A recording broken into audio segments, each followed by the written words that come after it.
A very good morning to you all. Namaste, Nisam Bula Vinaka, and a special Bula to all our children here.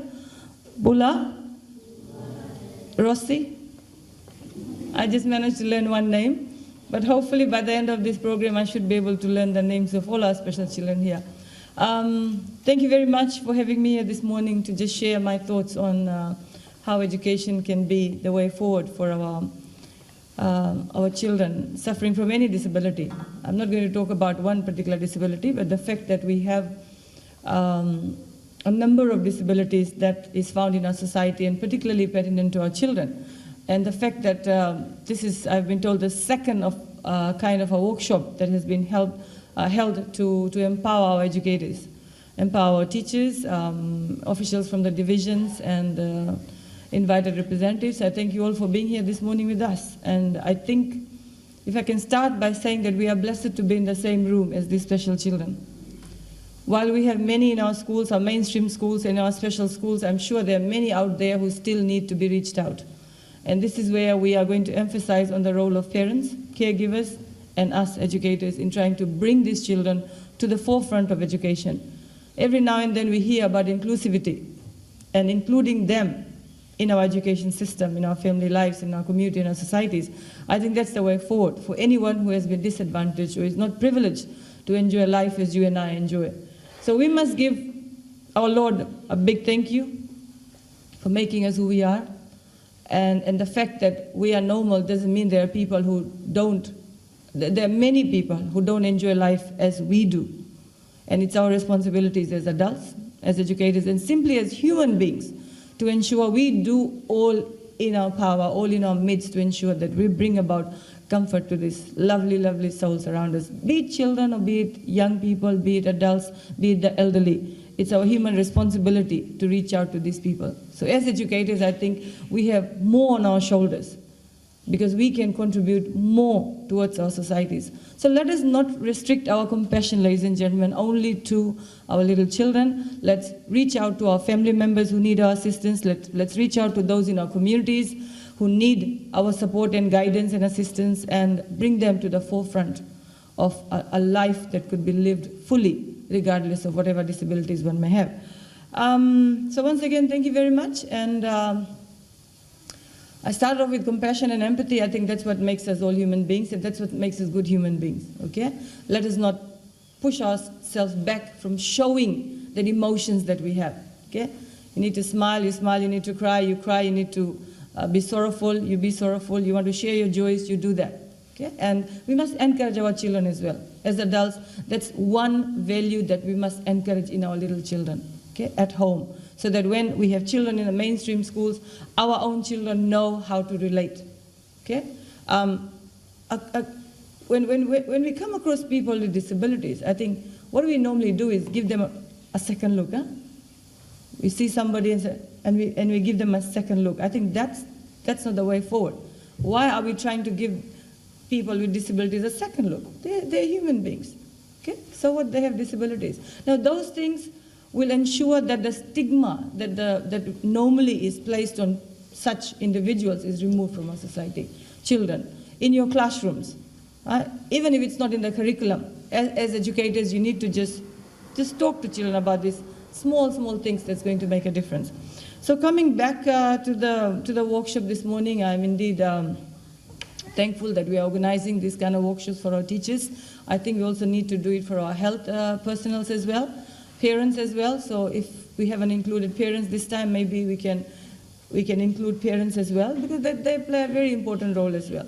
And so basically today's workshop, the two-day workshop, is going to empower the personnel, the officers from the education sector, and provide you with much needed information, probably accurate information, and update you as to how to deal with the learning needs of our children. Especially today, our children who are faced with albinism. And it'll also provide a platform for you to open up dialogue with stakeholders present here as to the challenges you may be facing now and set a way forward to finding solutions to that.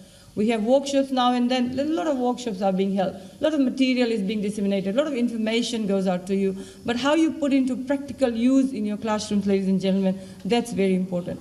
at the end of the workshop, it's able to change a little bit of your mindset, if it's able to empower you to use a different strategy when dealing with such children, I think that will be the success of our workshop and our investment. And please discuss openly what you face in your classrooms. And of course, you've got to understand that you need such empowerment as educators. You need such forums as teachers. Okay? You need to be aware of what's happening in the outside world, what solutions are out there, what technologies are out there. You also need to understand the fact that we need financial resources, and you need expertise, the know-how, the knowledge. So I'm glad that we have personnel from international agencies here as well who will be talking to you. And you also need to see things from the point of view of health personnel.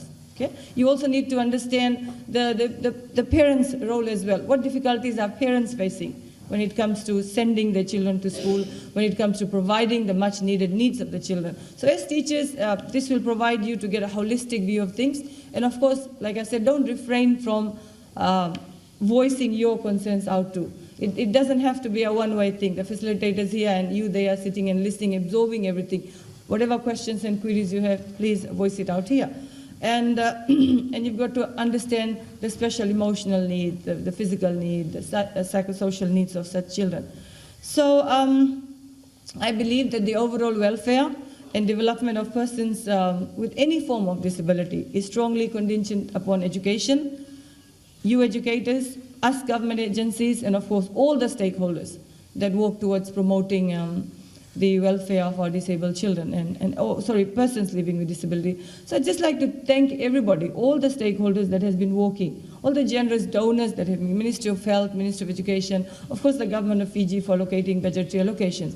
Should you feel that as a government we need to do more, okay, there are budget submissions going on, and you can even liaise with us to see, look, the needs of our children need to be looked after in this manner, you need financial resources, and because these children should always be our priority. So if you do feel that as a government we are not doing enough, please let us know, and we will definitely work out solutions for that. So I've already talked about how you are going to address and respond to the needs of our children. So this morning and tomorrow, you'll be provided with practical skills, information, talked about technologies, teaching methodologies, which definitely will make your work easier. Okay? And coming back to the rights of persons with disability, the 2018 Act number 4 of 2018 on education mandates every child with disability to have the right to have an education without discrimination. So if you can assure all Fijians that as teachers, you will not discriminate any children based on disability, I think that would be a pledge from me, and we'd very much welcome that. And the fact that if you look at the history of Fiji, right, through the lenses of present day, it clearly reveals how much we have advanced from where education used to be. Since 1967, Fiji has provided education for many children with disabilities, including those with albinism, through special and mainstream schools. And Ministry of Education has been making efforts to strengthen inclusive education, options for children with disabilities and their families across Fiji, while we continue to support the services that special schools provide to children with particular and complex disabilities. In this regard, the Ministry of Education, Heritage and Arts, and on behalf of the Government of Fiji, I'd like to put on record our appreciation for the services offered by the Fiji Society for the Blind and the Fiji School for the Blind. Ladies and gentlemen, can we put our hands together for these two wonderful organizations and the stakeholders and the international partners, the local partners, the generous donors who have done a tremendous job. But like, I think there's always a step up that we can do, and we look forward to everybody's support in ensuring that we reach out to each and every child, okay? And we create that confidence in these children. We create the confidence in the society and community. We create that confidence within parents who are willing to send their children here, to stay in hostels away from them. But that doesn't take away the responsibility of parents. While government can take so much responsibility of children, parental engagement and parental responsibility is also very, very important. Again, I'd like to thank for the services that is offered by Fiji Society for the Blind. and the Fiji School for the Blind, such as brailling of textbooks, examination papers, tactiling, embossing, and all the work that you do. With your partnership, I'm sure education for our children with vision impairment has been successful already, but again, we look forward for your continued support to take it further. Ladies and gentlemen, government is serious about mainstreaming disability. We are really serious about mainstreaming disability, and you would have seen the sign language interpreters, sign languaging in all parliament sessions. That's inclusivity. We also have the 2013 Constitution in Braille. That's one of the achievements of the Fijian government, and that again indicates inclusivity. We also have the commitment to Section 41 of our Constitution that states access to communication for people with disabilities. So yes, a lot of work has been done, but like I said, there's a lot of work that can be done. The national census carried out in 2017 by the Bureau of Stats determined that Fiji's population of people with disabilities is 13.7% of Fiji's total population. Now that is serious. That is serious. And it affects you and I as well. So we need to be seriously thinking about addressing these issues. Whilst it was for the first time for the Census Office to use the Washington Group of Question Index to determine the prevalence of disability, the data gathered was silent on albinism. However, the Ministry of Education, after the establishment of the Fiji Albinism Project in 2015, recognized that vision impairment and skin condition of persons with albinism categorized it as a disability. When I was Ministry of Health, we had a visit by the ambassador for albinism, and we had a good discussions with her about how much more support could be given to parents and children, especially in terms of sunscreens. I mean, that is an added burden to parents. And we agreed that the sunscreens to be provided to children and patients would be put under the free medicine scheme of the government. And I'm sure there's work in progress, but again, we'll need to go back and see how we've progressed. So we decided to include the sunscreen so that that burden is also taken away. And hopefully the new minister is looking into that. Ladies and gentlemen, the trend over the years has shown an increase in enrollment of children with special needs in both special and mainstream inclusive schools. Now that's a success in itself. We are bringing children to school. On our FEMIS count, a total of 1,149 children with disabilities are attending special schools.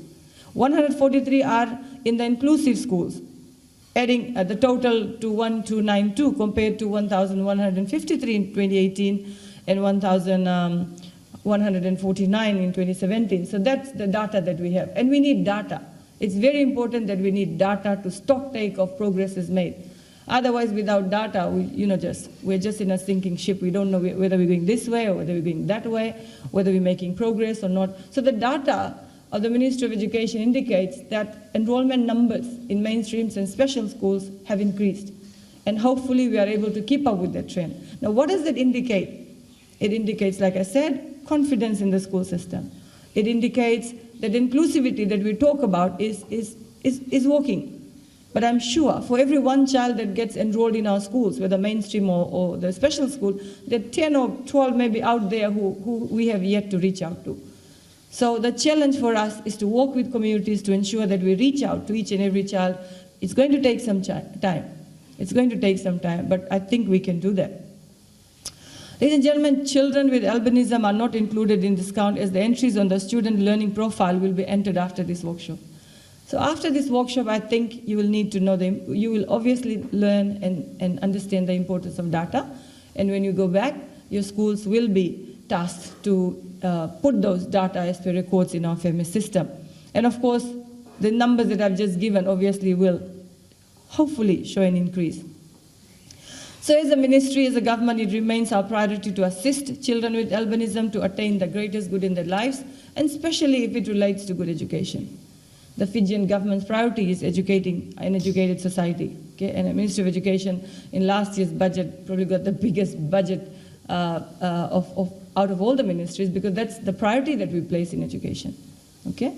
And it is our responsibility to ensure that as a government we provide you with financial resources and all the necessary information that you need. And this workshop, again, must have cost us some money, and that is our investment into that.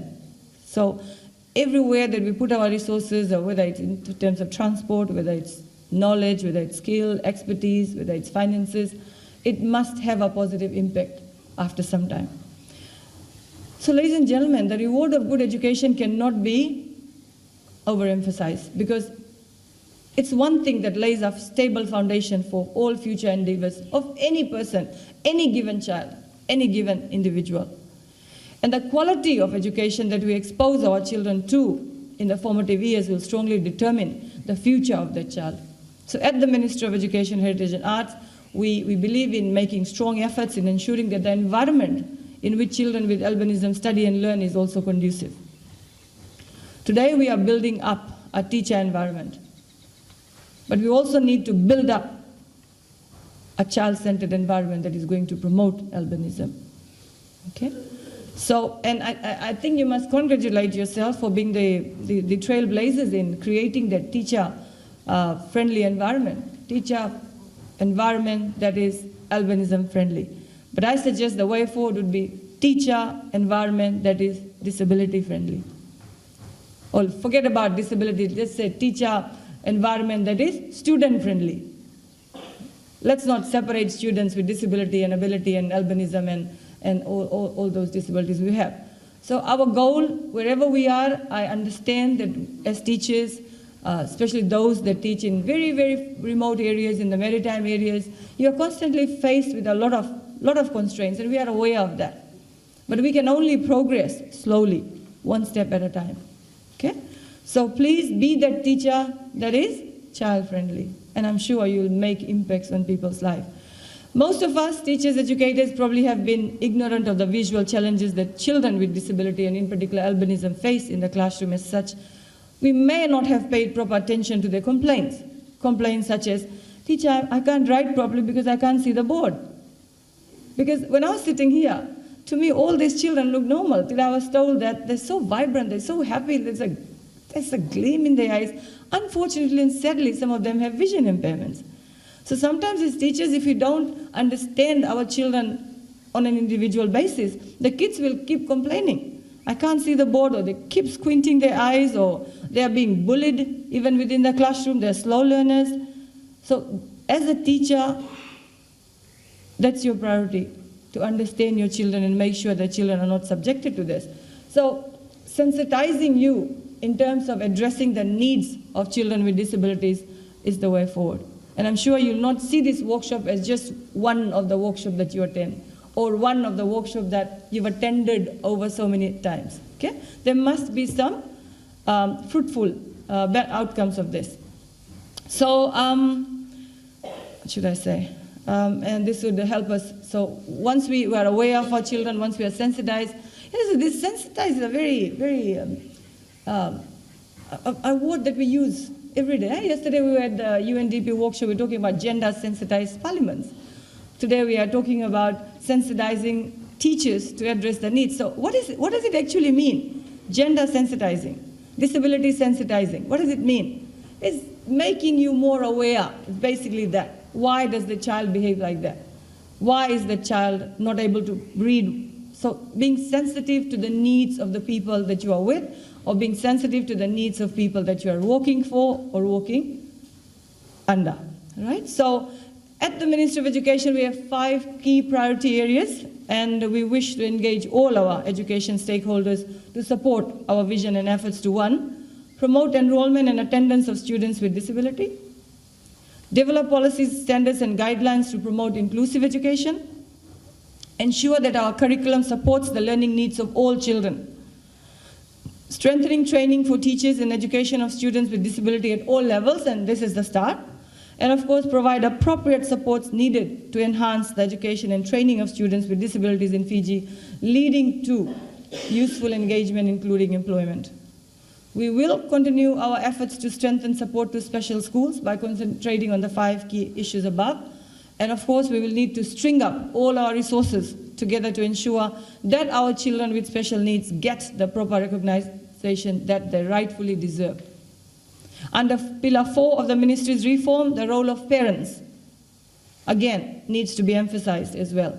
We acknowledge the role of parents in providing support to their children with albinism, And we also acknowledge your strength and determination to raise a child with albinism and any other disability to continue to be a source of inspiration for learning. I'm so pleased and proud to hear of our students with albinism. I'm not going to take names doing BA, and there's a child doing BA, adult doing a BA majoring in literature and language from USP. Then we have another student doing BA majoring in HR and tourism, and of course another one continuing with bridging courses. There are so many, many more we might not have identified who are doing well in their societies. I mean, we have our teachers here and staff who have done very well, and they need to be an inspiration to our younger generation. They need to be an inspiration to those who are aspiring with disabilities to reach a better quality of life in our societies.